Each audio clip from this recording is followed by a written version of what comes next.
नाज़रीन अस्सलाम वालेकुम। नाज़रीन असां हींअर पेश करे रहिया आहियूं दर्शन देव भील जी ही रिपोर्ट। सिंध में सहाफ़ी बिरादरी जे टारगेट किलिंग करण ऐं शहीद अज़ीज़ मेमून शहीद सहाफ़ी ज़ुल्फ़कार मिंदराणी जा कातिल गिरफ़्तार न करण ऐं KTN रिपोर्टर सलाम कोट अशोक शर्मा ते हमलो करण, ज़ख़्मी करण ऐं सीनियर सहाफ़ी आज़ाद नेहड़ियो जे घर ते पुलिस काह खिलाफ़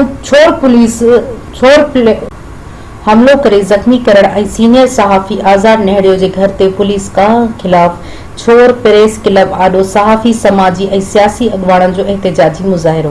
पुलिस खिलाफ़ नारेबाज़ी। इन मौक़े ते मुज़ाहिरे खे ख़िताब कंदे पृथ्वी सोढो, नूर सिंधी, सुरोप सिंह, सागर शाहिद, रांझण भील, अमीर बागी, नवाज़ नेहड़ी ऐं ॿियनि चयो त सिंध अंदरि मुख़्तलिफ़ शहरनि में हक़ ऐं सच जे कलम धड़िन सहाफ़ियुनि खे हिक साज़िश तहत टारगेट किलिंग जो निशानो बणायो पियो वञे।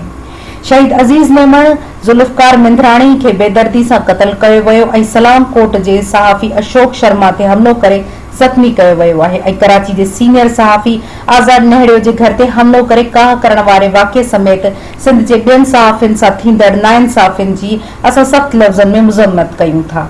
IG सिंध ऐं ॿियनि आला इख़्तियारनि खे अपील करियूं था त इंसाफ़ फ़राहम करे तहफ़्फ़ुज़ फ़राहम कयो।